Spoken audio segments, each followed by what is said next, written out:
샬롬. 예, 샬롬이라고 드리기에는 비가 너무 많이 왔더라고요. 그렇죠? 예.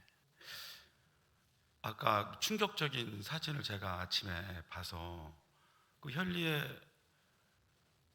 편의점이 통째로 집이 떠내려가는 사진이 있더라고요. 그래서 마음이 굉장히 좀 무겁습니다. 보면 비 때문에 피해를 보신 분들이 많이 계신 것 같더라고요. 하지만 또 그 속에도 하나님의 뜻이 있으리라 믿습니다. 또 피해 당하신 분들이 또 이 어려움을 통해서 또 하나님이 어떻게 그것을 극복하게 하시는지 그 하나님의 은혜를 경험하는 귀한 시간이 되기를 소망합니다. 저희 그 집안에 보면 제가 최동원이잖아요. 이 동자가 동력 동자를 씁니다. 저희 이름이 그래서 이 동력 동자가 제 학렬의 그 돌림자인데요. 그러다 보니까 이 이름을 가지고 굉장히 거창하게 이름을 좀 지으신 것 같아요, 보면. 그래서 제 이름이 이제 최동원인데 높을 최자에 동력 동자에 으뜸 원자를 씁니다. 그러면 제가 이제 동쪽에서 아직까지는 제 때가 아닌 것 같습니다. 근데 아무튼 이제 저희 친척들도 다 이렇게 비슷한 이름들을 짓는데 그 중에 한 친척이 이제 육촌 동생인 친구가 있는데 그 친구는 다 똑같고 끝에 자만 귀할 귀자를 씁니다. 그래서 그 이름도 굉장히 좀 아주 좀 멋있잖아요, 이름이. 근데 안타깝게도 이 친구가 어렸을 때부터 굉장히 좀 천덕꾸러기였어요, 보면. 그래서 좀 말도 좀 다른 친구들에 비해서 늦게 배우고. 그래서 저 친구 또 어딜 가나 이렇게 환영을 받는 그렇지는 못한 이제 동생이었어요. 그래서 지금 생각해 보면 제가 좀 어리석고 그렇지만 만약에 길거리를 이렇게 지나가다가 뭐 다른 친척 동생들 만나면 그런데 그 친구를 만나면 약간 좀 창피하다고 해야 되나? 어린 마음에 제가 철없이 그렇게 대했던 그런 친구입니다. 근데 지금 이제 제 나이가 되고 집안에 또 여러 가지 일들이 있지 않겠습니까? 근데 그 친구가 아마 우리 집안의 가장 귀한 보배일 것입니다. 보면 집안의 모든 대소사를 그 친구가 다 챙기고 이렇게 소원해지기 쉬운 우리 이제 그 친척 간의 모든 문제들도 이 친구가 나서서 다 또 잘 조율을 하고 그렇게 하는 동생인데 사실 어렸을 때 보면 누구도 그렇게 예상하지 못했어요. 저 친구 잘 클까? 커서 그 왜 어른들 그런 말씀하시잖아요. 너 커서 뭐 될래? 뭐 이런 말씀하시잖아요. 가장 많이 그런 얘기를 들었던 친구예요. 근데 보면 지금은 우리 집안에서 정말 귀한 보배처럼 그렇게 잘 신앙생활도 잘하고요. 보면 그런 동생입니다. 그런 그 친구를 이렇게 보고 있으면 그래서 하나님께서는 다 뜻이 있으시고 하나님께서는 하나님이 쓰시고자만 하신다면 어떤 친구든지 간에 어떤 사람이든지 간에 세상에서 가장 귀하게 받게 된다는 것을 제가 친구를 보면서 우리 동생을 보면서 종종 생각하게 됩니다. 성경의 역사를 봐도 그런 친구들은 굉장히 많이 있는 것 같아요. 우리 신앙의 선조들을 보면 뭐 다윗이 대표적인 예가 아닐까 싶습니다. 양치기로 있다가 어느 날 그죠? 혜성같이 등장해서 기름 부음을 받고 수많은 고통들을 겪으면서 아주 위대한 이스라엘 왕이 되었고요. 또 그런 우리 또 사도 바울은 또 어떠십니까? 보면 예수님 믿는 사람들 다 잡아다가 심판하고 그러시던 분이 어느 날 갑자기 다메섹 도상에서 예수님을 만나고 그의 삶이 완전히 바뀌게 됩니다. 그렇죠? 그렇게 해서 또 이방인들을 위한 사도가 되고 덕에 우리가 예수 그리스도를 만나는 그런 귀한 일들이 일어난 것들을 볼 수 있습니다.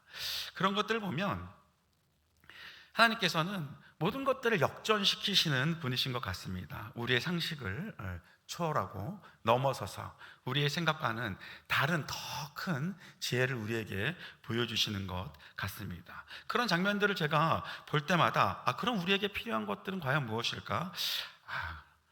정말 하나님을 향한 절대적인 믿음이야말로 우리가 고백하고 또 우리가 가져야 할 태도가 아닐까 생각을 합니다. 오늘 본문 말씀 11장 마지막 39절을 보면 이렇게 나옵니다. 이는 만물이 주에게서 나오고 주로 말미암아 많고 주에게로 돌아감이라. 그에게 영광이 세세에 있을지어다. 아멘. 이 말씀이 우리의 고백이 되었으면 좋겠다는 생각을 해봅니다. 로마서는 여러분들이 잘 알고 계시듯이 사도 바울께서 로마 교회의 성도들을 위해서 쓴 편지입니다.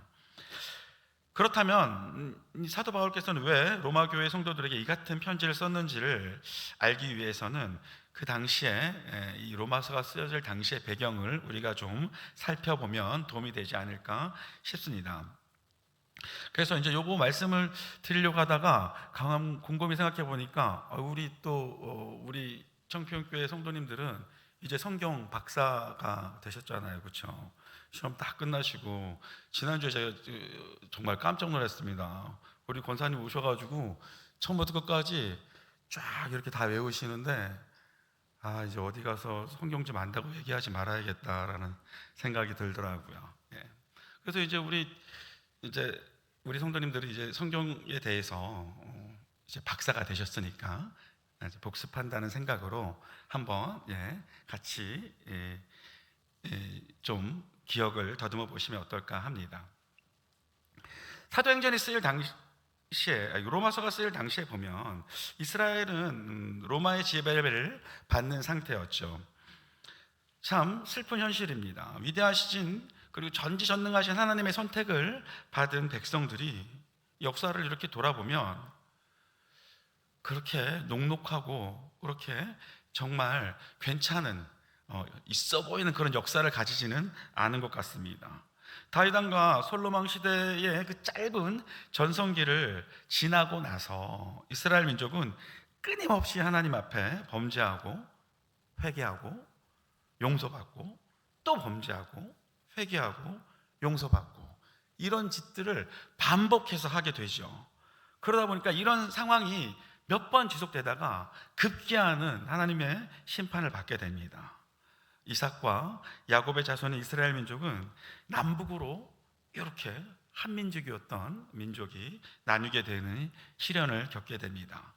그럼에도 그들은 하나님을 향한 죄악에서 벗어나지를 못합니다. 결국 북이스라엘은 아수르에게, 남유다는 바벨론에게 멸망을 당하게 되죠.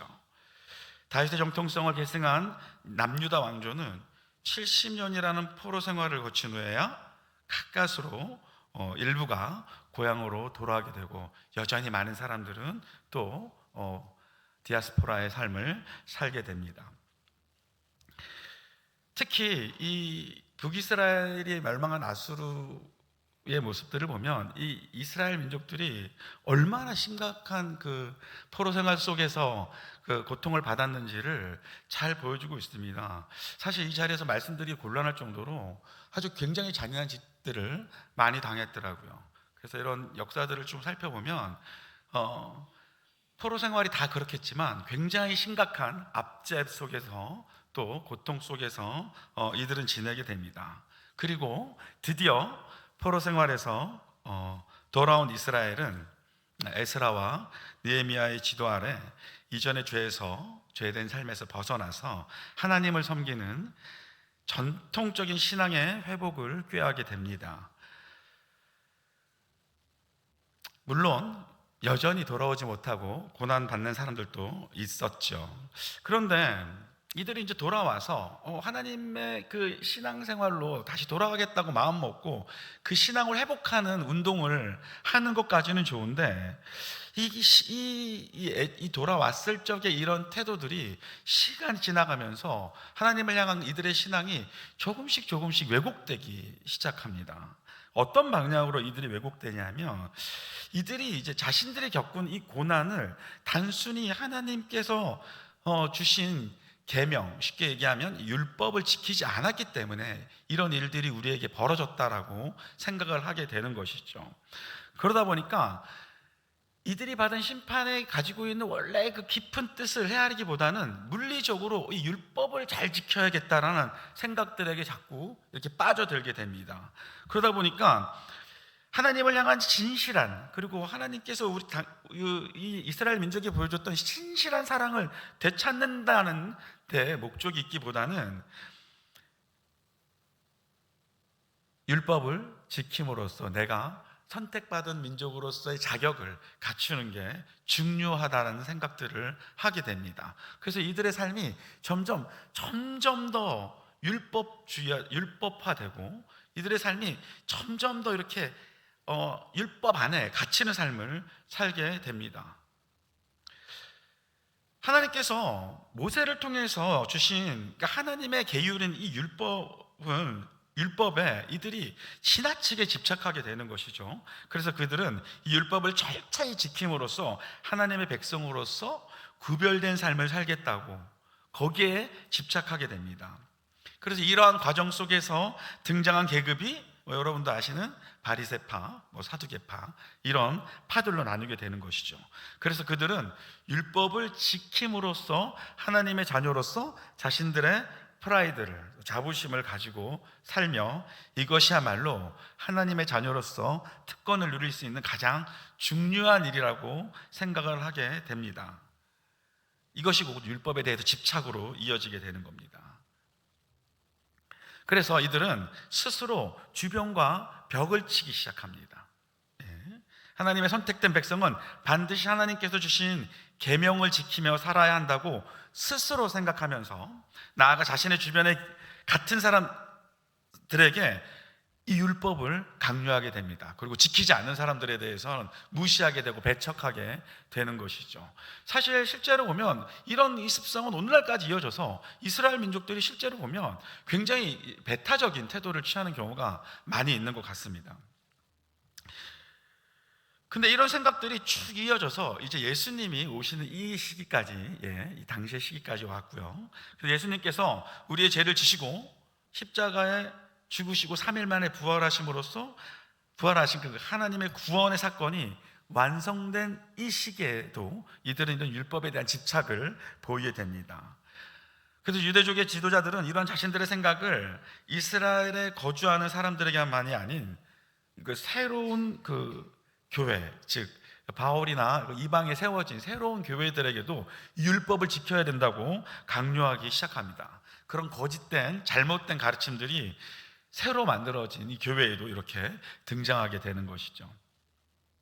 그리고 예수님을 믿는 것만으로는 부족하다, 하나님의 계율과 계명, 율법을 지키는 것이 중요하다라고 잘못된 가르침을 전파하게 됩니다. 오늘 로마서를 살펴보면 바울이 로마서에 있는 로마 교회에 이 로마서의 편지를 쓴 가장 큰 이유 중에 하나가 이런 배경 속에 있습니다. 거기에 등장한 거짓 지도자들이, 선생님들이 예수님만 믿는 문제가 아니고, 그랬으면 너희도 하나님의 자녀로서 율법을 잘 지키고 살아야 된다. 그래서 할례 문제도 나오게 되는 거고, 여러 가지로 사람들을 그렇게 잘못된 신앙생활로 이끌어가게 되는 것이죠.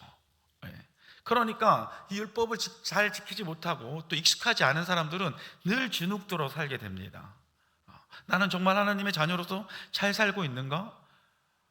분명히 하나님으로부터 예수 그리스도를 통해서 내가 죄사함을 받았고 구원함을 얻었음에도 불구하고 이들의 마음속에 끊임없이 이상한 의심을 가지게 만든다는 것이죠. 사도 바울께서는 이런 모습들을 보면서 그것이 아니다, 그리고 율법이 가지는 진정한 의미가 무엇인지에 대해서 설명하기 위해서 오늘 로마서를 쓰게 되신 것입니다. 사실 생각해보면 이들의 이 율법주의적 사고방식이 그들의 삶을 정말로 더 나은 곳으로 이끌어 갔는가를 생각해보면 그렇지 않습니다. 70년의 포로 생활을 지나고 돌아왔지만 이들은 여전히 독립된 국가로서의 지위를 얻지 못합니다. 그리고 아시다시피 얼마 지나지 않아 다시 로마의 지배를 받게 되고, 먼저는 나폴레옹의 지배를 받게 되고, 나폴레옹이 아니죠, 알렉산더의 지위를 받게 되고, 또 로마의 지배를 받게 되고, 여러 가지 지배를 받게 됩니다. 그러니까 율법으로 돌아와서 잘 살겠다고 마음 먹고 살았음에도 불구하고 이들의 삶이 전혀 나아지지 않았습니다. 그럼에도 불구하고 지나친 율법주의로 이들은 자신들과 하나님과의 관계를 찾는데 더 집중하는 것이 아니라 단순히 율법을 문자적으로 해석하고 믿는 데에만 집착하게 됐고, 그것을 다른 사람들에게 강요하게 된 것이죠. 그런 모습들을 바라보면서 사도 바울께서는 로마서를 통해 우리에게 기존의 통념이 아닌 새로운 사고, 새로운 패러다임의 전환을 오늘 말씀하고 계시는 겁니다. 그리고 우리는 사도 바울께서 왜 이런 말씀을 했는지, 오늘 본문 말씀을 하셨는지에 대해서 조금 더 깊게 이야기를 나누고자 합니다. 하나님의 나라 이스라엘은 하나님의 선택을 받은 나라였습니다. 하나님께서는 그 어려운 가운데 아브라함을 부르시고 그를 온갖 고난 가운데서 또 선택하셔서 이스라엘 민족의 조상으로 삼아주시고, 근데 그 삶을 보면 100세의 간신히 아들을 얻어서, 이스라엘 역사를 보면 정말 어려운 순간들이 많습니다. 100세의 아들을 얻었죠. 또 그 아들 이삭이 또 두 아들을 낳는데 아들 사이 또 싸움 벌어지죠. 호락호락한 역사가 아닙니다. 이스라엘 역사를 돌아보면 굉장히 어려운 가운데에서 하나님께서 이들의 삶을, 선택된 백성들의 삶을 유지시켜 주십니다. 그럼에도 불구하고 이들의 삶의 가장 영광스러웠던 시절을 돌이켜보면 다윗 왕조와 솔로몬 왕조 시대 때 약 한 50년, 100년 정도를 제외하고 나머지 다윗 왕조가 BC 1010년부터 시작돼서 586년에 끝나는데 총 500년의 기간 동안 이들이 전성기를 누린 시간은 약 50년 정도밖에 안 됩니다. 그런 걸 보고 있으면 선택받은 민족들이 왜 그 수많은 시간을 고난으로 보낼 수밖에 없었을까, 이런 생각들을 하게 됩니다. 이들의 그 고난의 삶이 단순히 과거의 일이 아니라 불과 얼마 전까지도 이루어졌던 일이죠.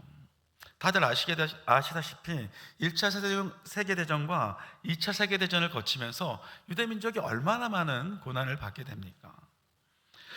정말 선택받은 민족들이라고 말할 수 있을까라는 생각이 들 정도로, 의심이 들 정도로 굉장히 어려운 고난 속에 처해 있던 사람들이죠. 그런데 오늘 로마서 말씀 11장 29절 말씀을 보면 하나님께서, 사도 바울께서 이렇게 얘기합니다. 자, 다 같이 한번 읽어볼까요? 시작. 하나님의 은사와 부르심에는 후회하심이 없느니라. 언뜻 보면 이해가 잘 가지 않습니다. 하나님의 부르심에는 후회하심이 없다고 말씀하고 계시는데 왜 하나님의 선택을 받은 이스라엘 민족들은 이렇게 고난 속에 처하게 되는 걸까요? 그리고 이어서 30절에 이렇게 말씀하십니다. 너희가 전에는 하나님께 순종하지 아니하더니 이스라엘이 순종하지 아니함으로 이제 긍휼을 입었는지라. 잘 이해가 되지 않는 말씀입니다. 이스라엘이 순종하지 않음으로 우리가 하나님의 긍휼을 입었다고 말하고 있습니다. 선택받은 민족인 이스라엘이 하나님께 순종하지 않았기 때문에 오늘 로마 교회에 있는 로마 교인들에게 뭐라고 얘기하고 있냐면, 그래서 너희가 긍휼함을 입었는지라라고 얘기합니다. 예. 얼핏 보기에는 잘 이해가 되지 않는 말이지만 조금만 생각해 보면 여기서 하나님이 보이시는 그 고귀한 그 하나님의 은혜가 가지는 그 역설의 의미를 우리가 이해할 수 있게 됩니다. 모든 일에는 양면성이 있는 것 같습니다. 기쁨은 슬픔 속에서 싹트게 되고, 빛은 어둠 속에서 더 자신을 드러나게 됩니다. 모든 장미는 가시를 가지고 있고,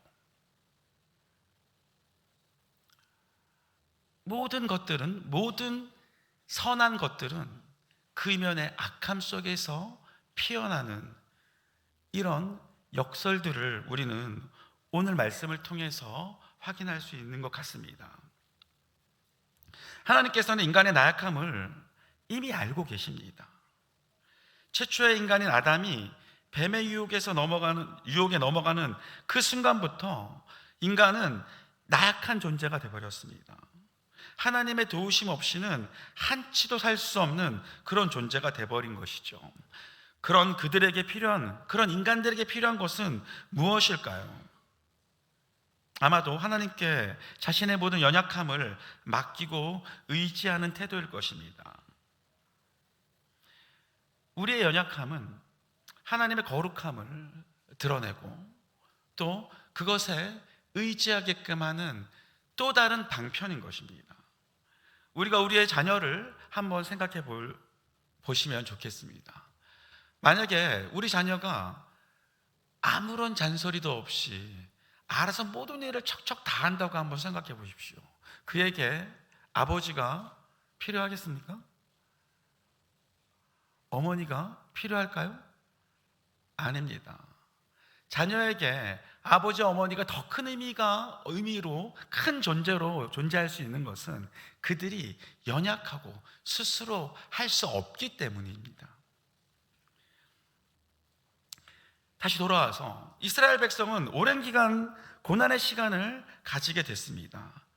이 민족의 침략으로 나라를 빼앗기고 심지어 그들은 하나님께서 허락하신 자신들의 삶의 터전을 떠나 유랑의 생활을 하게 됩니다. 이스라엘은 이 고난과 역경 속에서 비로소 하나님의 긍휼하심과 사랑하심을 깨닫게 됩니다. 하나님의 날개 아래 거한다는 것이 얼마나 소중한 것인지를 깨닫게 되는 것이죠. 이것이 고난이 우리에게 주는 교훈입니다. 그런 의미에서 고난은 하나님을 향한 그 안전한 그리고 평안한 품을 향한 강렬한 사랑과 의지의 가장 밑바탕이 되는 것입니다. 그래서 우리가 고난을 대하는 자세를 보면 그 사람의 믿음을 가늠할 수 있게 되는 것이죠. 내가 닥친 고난 속에서 먼저 나 자신을 돌아보고 하나님께 긍휼을 구하고 회개하는 모습을 보이는 사람이 있는가 반면 고난 속에서 불평과 그리고 거부와 불순종의 태도를 보이는 사람들이 있는 것입니다. 누가 신앙인일까요? 우리는 고난 속에서 하나님께서 그동안 우리에게 베푸신 은혜를 기억하게 될 것입니다.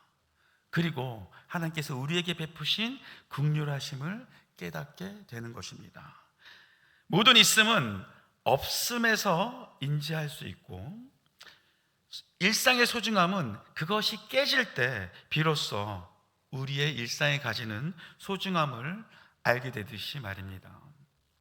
오늘 본문에서 이스라엘 백성은 고난 속에서 임재하실 메시아를 간절히 기다리기만 했습니다. 근데 당장 눈앞에 나타난 예수님을 바라보고 깨닫지 못합니다. 그들의 눈이 율법 안에 갇혀 있었기 때문입니다.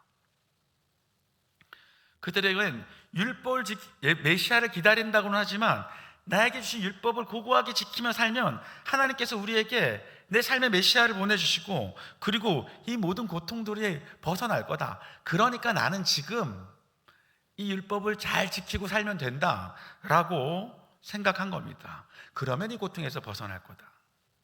근데 한번 생각해 보시죠. 복은 내가 쟁취하는 것입니까? 하나님께서 주시는 겁니까? 우리는 복을 받는다고 얘기하죠. 항상 수동태로 얘기합니다. 내가 복을 가지고 오는 게 아닙니다. 하나님께서 주셔야지 받을 수 있는 게 복입니다. 여러분 혹시 누군가에게 복을 얻어라, 야 복을 네가 가져라 라고 말씀하십니까? 복 받아라 라고 얘기합니다. 왜요? 복은 하나님께서 주시기 때문에 받을 수 있는 것이거든요. 그런데 이스라엘 민족 어떻게 지금 얘기하고 있습니까? 율법을 잘 지키면 하나님께서 내게 복을 주실 것이다. 틀린 말이 아닌데 문제는 그런 그 복은 누가 잘해서 받은 겁니까? 본인이 잘해서 받은 거예요. 본인이 잘해서. 하나님은 그러면 그 복은 자기 거잖아요. 근데 아까 말씀드렸다시피 복은 내가 만들어서 가지는 게 아니고 하나님께서 주시는 거예요. 근데 율법을 지켜서 지가 복 받겠다는 건 뭡니까? 내가 잘해서 내가 가지겠다는 얘기 아닙니까? 그 기본적인 태도에서부터 이스라엘 민족은 잘못된 접근을 하고 있다는 것입니다. 로마서 3장 19절부터 24절의 말씀을 제가 잠깐 봉독해 드리겠습니다. 제가 읽겠습니다. 우리가 알거니와 무릇 율법이 말하는 바는 율법 아래에 있는 자들에게 말하는 것이니 이는 모든 입을 막고 온 세상으로 하나님의 심판 아래에 있게 하려 함이라. 이게 율법의 기능입니다. 그러므로 율법의 행위로 그의 앞에 의롭다 하심을 얻을 육체가 없나니 율법으로는 죄를 깨달음이니라. 이제는 율법 외에 하나님의 한 의가 나타났으니 율법과 선지자들에게 증거를 받은 것이라. 곧 예수 그리스도를 믿음으로 말미암아 모든 믿는 자에게 미치는 하나님의 의니 차별이 없느니라. 모든 사람이 죄를 범하였음에 하나님의 영광에 이르지 못하더니 그리스도 예수 안에 있는 성량으로 말미암아 하나님의 은혜로 값없이 의롭다 하심을 얻은 자 되었노니라. 아멘. 율법의 가치를 오늘 사도 바울께서 분명히 말씀해 주고 계십니다. 우리로 하여금 율법은 죄를 인식하게 하고 지금 우리가 겪는 고난과 고통에 가지는 의미를 깨닫게 하기 위해서 하나님께서 우리에게 주셨다고 말하고 있습니다. 우리가 그 고통 속에서 우리로 하여금 하나님의 깊은 사랑하심과 긍휼히 여기심을 깨닫게 하기 위해서 율법을 주셨다고 말씀하십니다. 그리고 말씀하시죠. 구원은 오직 예수 그리스도를 믿는 믿음으로 말미암는다고 말씀하고 계십니다. 그렇게 오늘 내가 혹은 다른 사람이 겪는 고통을 우리 역시 제가 하나님 앞에서 올바로 살지 않았기 때문에 고통받고 있다라고 함부로 판단할 수는 없다는 것입니다. 하나님께서는 오히려 우리에게 닥치는 이 고난들을 통해서 우리가 스스로 회개하고 하나님께로 나아오기를 바라고 계십니다. 그것이 하나님께서 행하시는 우리를 향한 긍휼히 여기심이며 사랑하심입니다. 그렇게 우리가 다른 사람들의 삶을 율법의 잣대로 판단하고 또 내 삶을 율법의 잣대로 함부로 판단할 수는 없다는 것이죠. 또한 이제 우리가 율법주의적 자세에서 벗어나 통 깊은 신앙의 눈빛으로 우리 자신의 삶과 타인의 삶을 바라봐야 한다는 것입니다. 그렇게 함부로 남의 불행을 평가해서도 안 되고 내가 겪고 있는 상황에 좌절할 필요도 없다는 것입니다. 단지 지금 내가 서 있는 이 자리가 어떤 자리인가, 하나님께서 나에게 무엇을 바라는가를 심도 있게 고민해 보시는 게 중요하다는 것입니다. 율법을 우리의 삶의 잣대로 바라보고 그렇기 때문에 내가 지금 벌받고 있다, 혹은 다른 사람이 벌받고 있다라고 우리 시선으로 바라봐서는 안 된다는 것입니다. 만일 우리가 겪고 있는 것이 고통 속에 있다라면, 그리고 또 어떨 때는 내가 아주 수월하고 잘된 삶 속에 있더라도 그 안에 하나님께서 무엇을 우리에게 말씀하고 싶어 하는지를 우리가 뜬 눈으로 눈을 고추 세우고 바라보고 응시해야 한다는 것입니다. 하나님의 뜻을 함부로 판단하고 평가하는 것은 우리의 역할이 아닙니다. 그렇기 때문에 우리의 삶을 기준으로 하는 것이 율법 자체로 우리의 해석으로 판단해서는 안 된다는 것입니다. 제가 선교사로 나아가기 위해서 준비하고 있다고 하니까 제 주변에 걱정이 태산인 사람이 그렇게 많습니다. 제가 걱정해달라고 아무한테도 얘기 안 했거든요. 그런데 그 불쌍한 눈빛으로 저를 이렇게 쫙 쳐다봅니다. 정신이 있냐 네가?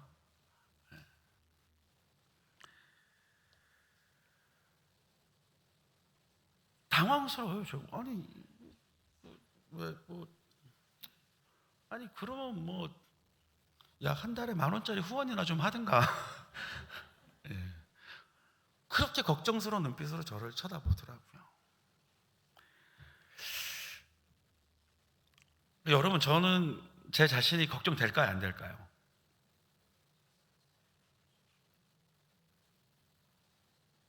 걱정될까요, 안 될까요? 안 될 것 같죠, 그렇죠? 예. 예전 같았으면 되게 걱정을 했을 것 같습니다. 예. 근데 요즘은 걱정되기보다는 정말 매우 호기심에 가득 찬 눈으로 저는 제 미래를 바라보고 있습니다.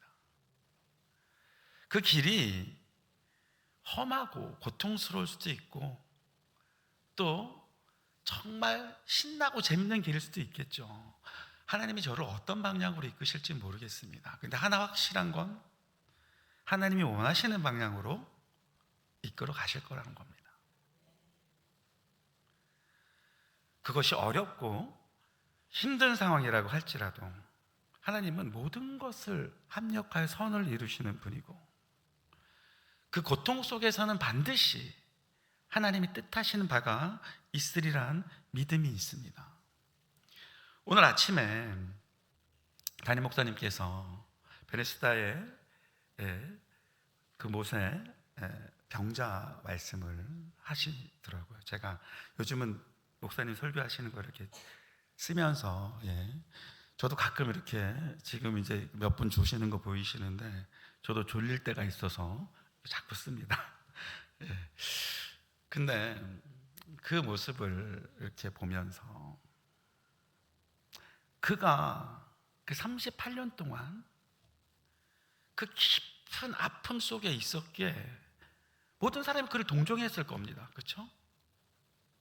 근데 그 깊은 고통 속에 있었기에 그는 그곳에서 예수님을 만납니다. 수가성의 여인은 어떻습니까?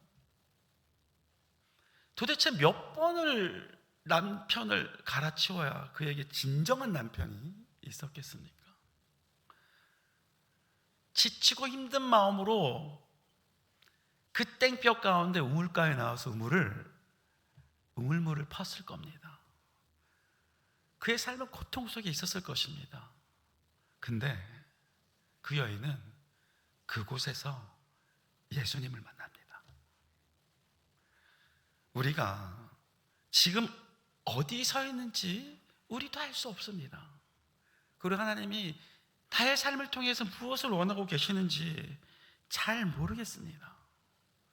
하지만 하나 확실한 건 그곳에서 우리가 예수 그리스도를 만날 수만 있다면, 그리고 내 삶을 통해서 하나님이 무엇을 말씀하고 싶어 하시는지를 내가 알 수만 있다면, 그것이 우리에게 가장 축복스러운, 축복받은 삶이 아니고 무엇이겠습니까? 오늘 루디아 전도회 회원님들 뵈니까 저하고 다 이 또래시더라고요. 갑장도 있으시고.